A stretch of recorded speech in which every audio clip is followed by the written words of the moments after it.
Wow, this is cruel. I love it.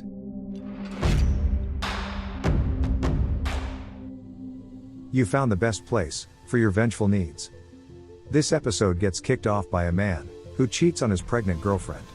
When she's in surgery, he forged his girlfriend's signature on paperwork to name their baby a name that she had been avidly against from the beginning. When caught, he gets cursed for life and won't be able to forget about her. Followed by a story about a daughter who caught her cheating stepmom in the act of an entanglement. She took it personal and made sure to dismantle her life, piece by piece. Lastly, a cheating boyfriend tries to go on vacation with his new lover, but the girl he left stranded seems to have clipped his wings. Before we start, give the like button a mixtape of its favorite songs, but make sure every song is a chipmunk version. Viewer discretion is advised. These revenge stories might be disturbingly cruel to cheaters. Kinda my revenge, kinda my sister's, but both of us really proud. When I was 14 and my oldest sister, Sarah, was 22, we found out that she was pregnant with Paul, her boyfriend of 4 years. They immediately got engaged and they were really happy. For a time though, Sarah had a horrible pregnancy, and about 16 to 18 weeks in, the wonder of creating a human life evaporated within her. She developed hyperemesis, which, if you don't know, is really bad morning sickness. She was constantly in pain, she developed gestational diabetes, and just all around hated the experience. Around this time Paul, the then fiancé, started getting sick of the complaining. I believe the argument was, your body is built to do this, it can't be that bad. Sarah was due around Valentine's Day and Paul's parents, Mr. and Mrs. Doe, were very excited. Both about the grandkid and the fact that he could be born on a holiday. She was very against that and really hoped that her son wouldn't be born on a holiday, even one as small as Valentine's Day. Her birthday falls on Easter sometimes and she doesn't like it, because it might make him feel that his day isn't very much about him. Well, Mrs. Doe says something like, well, if you name him Valentine or Valentino, then that'll make the day even more special to him. Again, sister hated the idea. She thought it was tacky, he'd be bullied for it, and just really didn't like the name Valentino. Paul loved it, but agreed to go with a more average name like Daniel or Jared. Fast forward to February, and she was ready to get this over with. Sarah had officially been put on bed rest because while standing or walking, her blood pressure took unexpected spikes and dips. I look back now and goodness do I feel bad for her. She was doing her best to avoid giving birth on Valentine's Day. Unfortunately, births happen when they happen, and that baby was going to come on Valentine's Day, whether she wanted him to or not. I remember waiting out in the waiting room, with my dad, brothers, and Paul, who couldn't stand to be in the delivery room because it was gross. This made me so mad, as he was allowed to go in but simply wouldn't because he thought my sister was gross while giving birth, whereas I had to stay outside, because I was too young to go in with my mom and other sister. Dad went home with the youngest 2 brothers while the oldest, Zeke, stayed to watch me, because I refused to leave. 16 hours after Sarah went into labor, my little nephew was officially part of the family on the evening of Valentine's Day. Unfortunately, Sarah was not okay. She had to have an emergency cesarean section, and while doing the operation, the doctors discovered that the back of her uterus, facing her spinal cord, had a very large and very severe non-cancerous tumor. When I say large, I mean it was twice the size of a standard uterus. The doctors were shocked, and didn't understand why nobody had noticed it on an ultrasound. It accounted for her severe back pain and blood pressure issues. The doctors immediately went in for another surgery to remove the tumor, but sadly ended up having to perform a full hysterectomy. This meant that my nephew would be Sarah's only child. Now while Sarah was in for surgery, Paul was taking care of everything baby related, to make sure his son was okay. In my 14-year-old self's memory, I remember him being suitably distraught, but I didn't really pay him much mind and spent my time in the waiting room with my mother and other sister. Zeke, however, wanted to be a good future brother-in-law and make sure that Paul was okay. He found Paul filling out the baby's paperwork on his own. While looking, in my brother's words, like he had not a single worry in his mind. Zeke asked why Paul didn't wait for Sarah to fill out the paperwork, as she should have been put of surgery within the hour, and Paul said that he just wanted her to get her rest and heal. That checked out with Zeke, as he was 16 and didn't know any better at the time. Now I know what you're probably thinking. No, he wouldn't. He knows how much she hates that name. And still, she'd need to sign the paperwork too.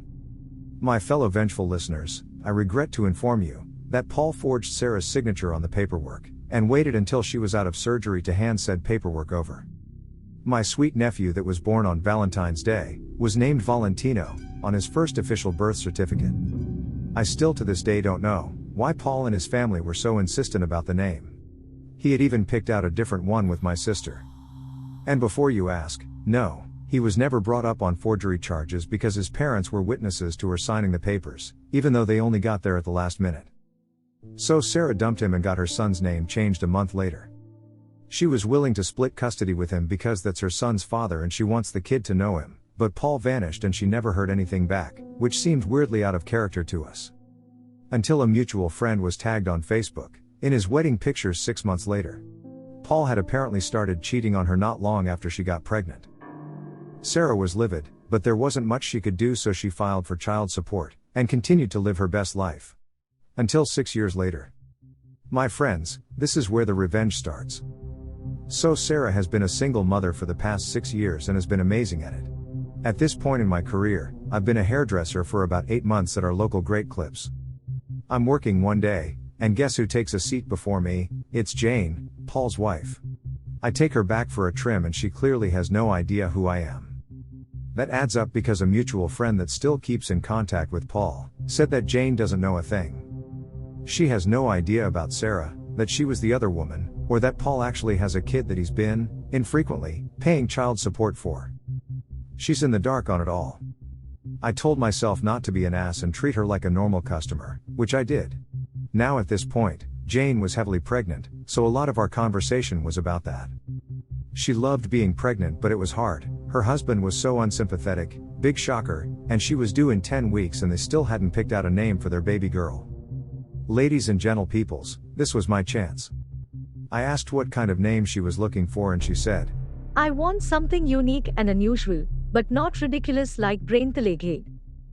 Paul had suggested so many already, and she didn't like any of them. So I, conniving little weasel I am, said, what about Sarah?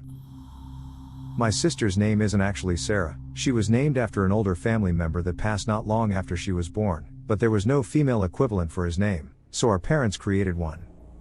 It's a beautiful name and just what Jane was looking for. She loved it, she stuck by it, and I found out by stalking her Facebook months later, that she had put her foot down about it and that was their daughter's name. Now Paul has a daughter with his ex's name, to remind him every day about her, and to also remind him to pay his child support. Little nephew is 10 years old now with a new name and no contact with his biological father, though we do still sometimes call him Val as a family nickname. He likes it but doesn't want to bring it to school, so it's staying a family nickname. Sarah pretends to hate when we call him that, in a joking way. As long as he likes it, she doesn't have a problem with it. And she's seeing a new guy who's really great and like a father to Val.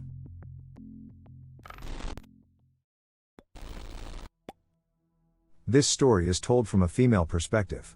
I really didn't think I'd ever have material to share here, so I'm a little excited. A little over a week ago, my husband and I were going there to go swimming, that's all.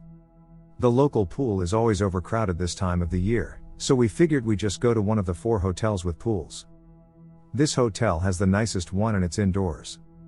There are glass windows that surround it and you can enter from one of 2 areas, the lobby or room hallway. You can pretty much see most of the pool area from the large open area. Anyway, we were about to enter when we see someone we know. We caught my dad's skanky wife, at a hotel pool with a man I'll call steroid douche or SD for short.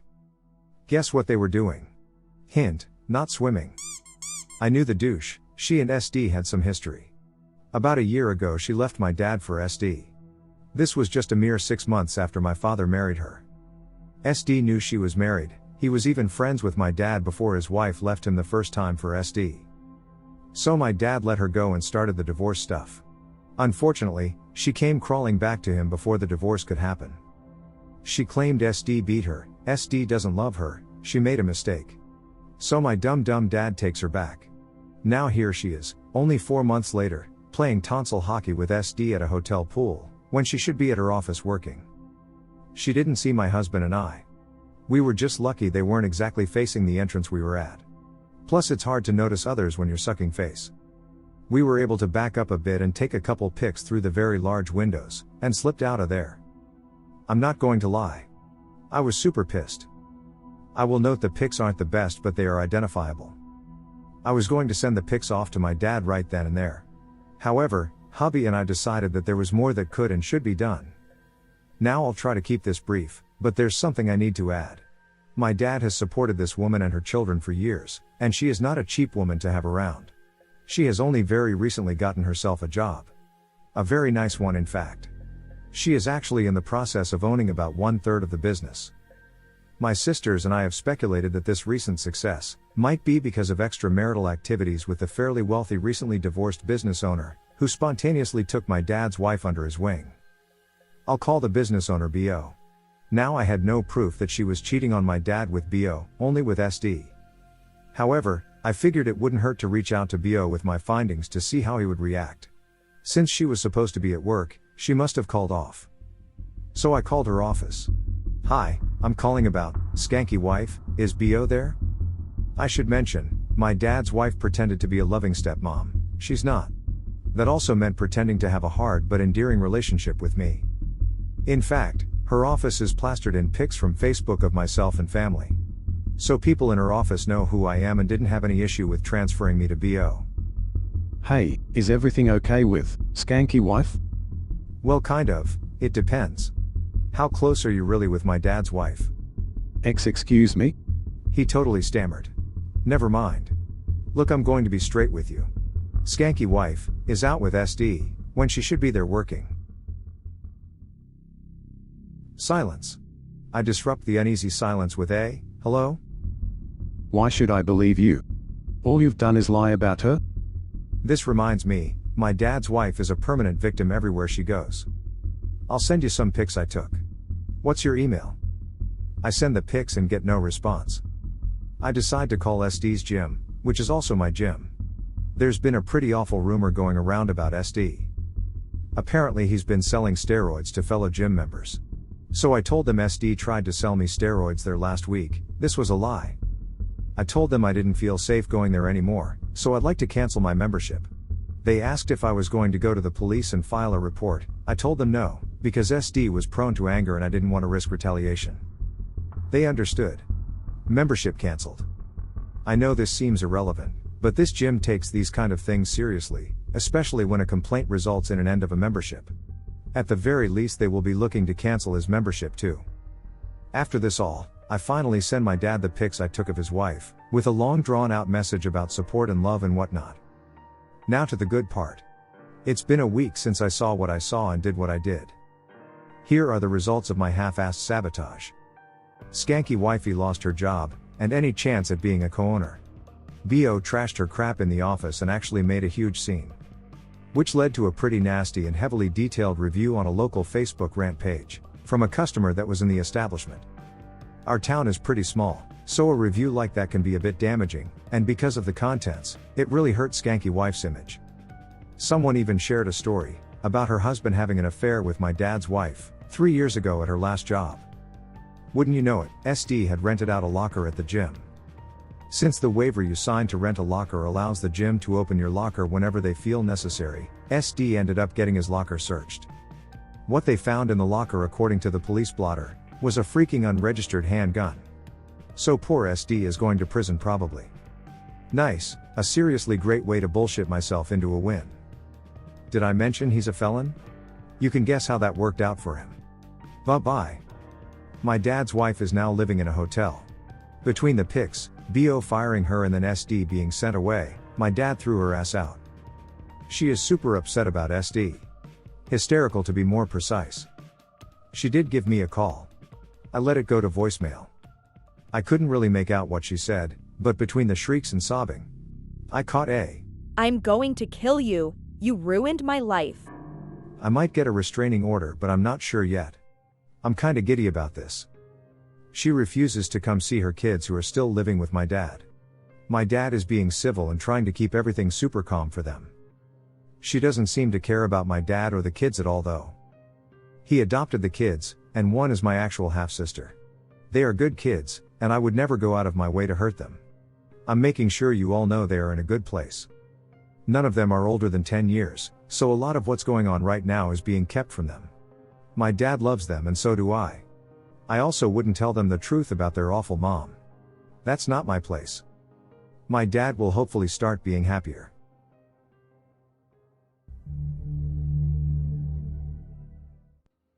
The following story is told from a female perspective.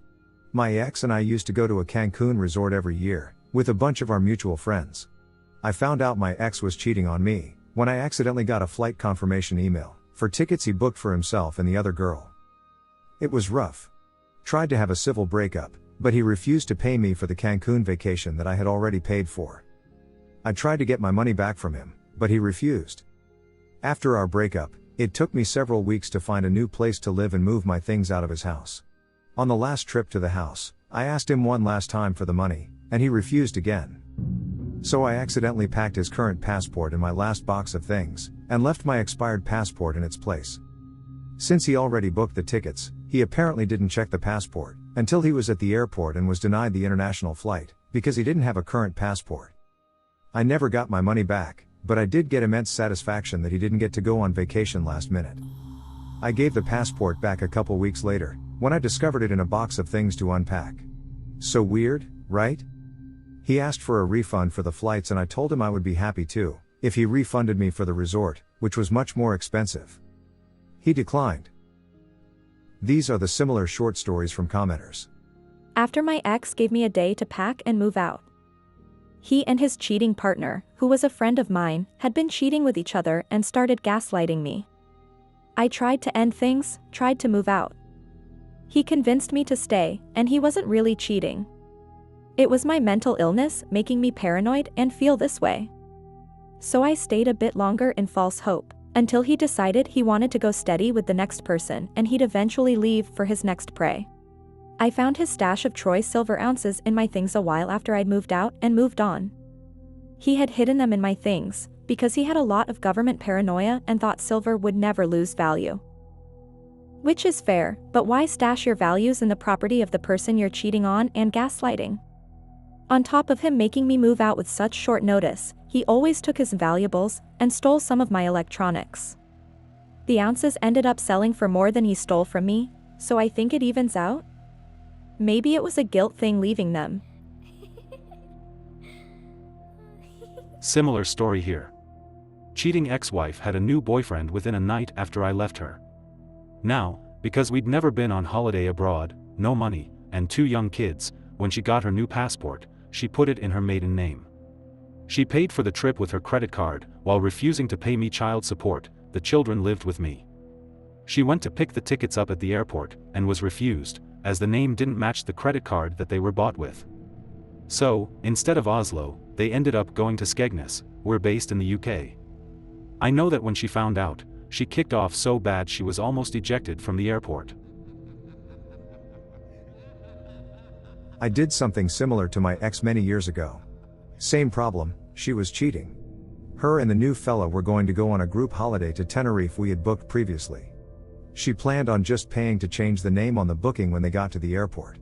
However, I used my insurance to cancel my flight. A few weeks later I got a phone call at 3 a.m. I didn't pick up, but the voicemail was pretty fun to listen to.